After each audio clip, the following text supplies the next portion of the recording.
Hello hi नमस्कार समस्त को आई होप आपने समस्ते बहुत ही भल और बहुत ही सुस्थ थे। तो मैं तपस आप समस्त स्वागत कर शिखाई तपस यूट्यूब चैनल। तो आज वीडियोटा बहुत ही इंपोर्टेंट वीडियो कौ मान फास्ट सेमेस्टर स्टूडेंट मानी कौ यूनिवर्सिटी पे येगी भवन यूनिवर्सिटी स्टूडेंट मानी ठीक अच्छे। तो गोटे अपडेट आसी आम 6 तारिख मैंने के आज हूँ 6 तारिख। तो येगी भवन यूनिवर्सिटी फॉर्म फिलअप रिगार्डिंग गोटे अपडेट आसी। तो फॉर्म फिलअप मैंने भावत आप फास्ट सेमेस्टर रिगार्डिंग अपडेट ठीक अच्छे।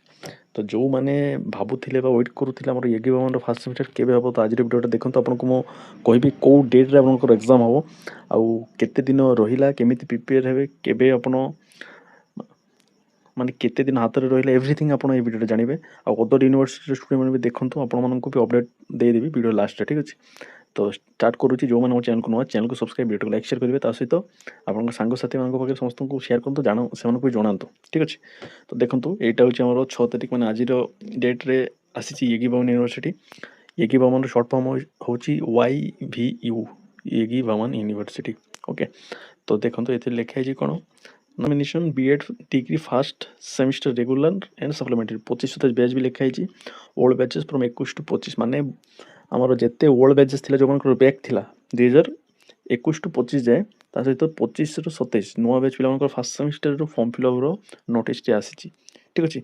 तो फॉर्म फिलअप डेट माने आपड़ केबे देखो 7 सन्ते काली आप फॉर्म फिलअप स्टार्ट हो ठीक अच्छे। तो ये आप कहे सर आम फॉर्म फिलअप करूँ कि आप कहीं करेंगे आपको फॉर्म फिलअप आप से सब माइंड रखु ना कहीं आप एजेंट थ्रू एडमिशन कर एजेंट से सब बुझे आप किसी भी टेंशन नियंतु ना आप एग्जाम फॉर्म फिलअप को लेकिन ठीक अच्छे। यहाँ आप निजे एडमिशन नहीं ना आप एजेंट होती मैंने आप एजेंट थ्रू कर आप एजेंट बुझे आप मैंने किसी भी टेंशन नियंतु ना सर आम जाकि फॉर्म फिलअप करूँ केवे हम यू मैंने सब कमेंट आप करेंगे ठीक अच्छे कहीं आप एजेंट थ्रू कर ना तो सी बुझे आप कहीं जी आप करेंगे किसी कॉलेज एजेंट सब करेंगे आप सब मुंड को टेंशन नियंतु ना बुझेगा। देन एबे आप कहे सर एग्जाम केवे हम तो form fill up last date check कर दिंतु आम के 22/1/2026 माने आमर देखु आमर आंध्र यूनिवर्सिटी 10 तारिख जो एग्जाम हुए तो आपण मानकर एग्जाम माने फेब्रुआरी लास्ट माने फेब्रुआरी लास्ट भितर लास्ट वीक माने केते 24 रु 30 भितर आपन एग्जाम नोटिस आसीबो येगी भवन पिला मानकर ठीक अच्छे। आउ जदि भी न आसला आमर मार्च फर्स्ट वीक 100% कन्फर्म आपन एग्जाम हो ठीक अच्छे। तो धरवाक गले आप हाथ में केते गोटे मास 1.5 मास अच्छी। तो एबे भी जो मैंने प्रिपरेशन करूले करू नथिले से निहाती प्रिपरेशन करूँ आ जो करूँ प्रिपरेशन को टिके माने कौन से स्टेप आगो को नियंतु ठीक अच्छे। कहीं एग्जाम फास्ट सेमिस्टर इंपोर्टेंट समस्त जानते कथा कहीं आप नुआ पिला थोड़े एग्जाम न दे आप जापर एक्चुअली केमी कौन हुए सीटी ठीक अच्छे। तो समस्त जानते समस्त भीतर गोटे डर अच्छी तो डरटा रखु सहित पढ़ु आम चैनल सबू सब्जेक्टर अलरेडी सिलेक्टेड क्वेश्चन दिखाई जाइए खाली 2टा बाकी अच्छी फिजिक्स और बायो ठीक अच्छे सेटा भी मुझे देदेवी।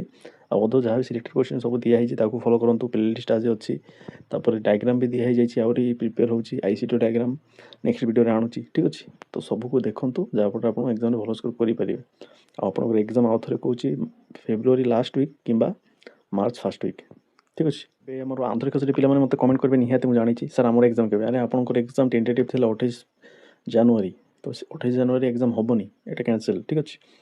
फेब्रुआरी भितर ही आसो कहीं आरथरक आमर आंध्र अच्छा नागार्जुन आम थर को 25 batch Nagarjuna Andhra same day रे एग्जाम होता ठीक अच्छे। तो आपंकर भी हो पारे कि ऑफिशियल किसी भी अपडेट आसुनी न आसिले केमी मुझे कहबी मु तो भगवान नुह ना अपडेट जहाँ भी आसिले सीना मुझे कहबी जब मो पाखे किसी भी अपडेट न आसो वीडियो बनईदेवी आप देखिए कि मत पर गाड़ी करेंगे से मुझे चाहिए आपको हेरासमेंट करने को आपको मिछ अपडेट देवा। तो अपडेट आसिले मुझे निहाती जनइबी ताप टिके वेट करूँ पढ़ु वेट करूँ पढ़ु पढ़े माने पढ़ा कंटिन्यू रखु निहाती एग्जाम जिते बड़े जहाँ भी अपडेट आसूँ एग्जाम रिगार्डिंग जहाँ भी अपडेट आसो जिते बड़े आसो मुझे निहाती आपको जनइबी बुझेगा। मो ऊपर ट्रस्ट करूँ आप पढ़ु ठीक अच्छे।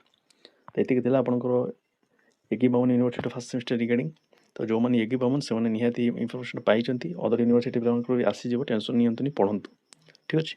तो रखा वीडियोटा को जो मैंने चैनल को नुआ चैनल को सब्सक्राइब करेंगे जदि किसी डाउट रहीगला कमेंट सेक्शन अवेलेबल अच्छे कमेंट करूँ आंसर निहाती देवाक चेष्टा करी रही समस्त भल रहे समस्त भल करे जहाँफल आप सहित निहाती भल हम धन्यवाद।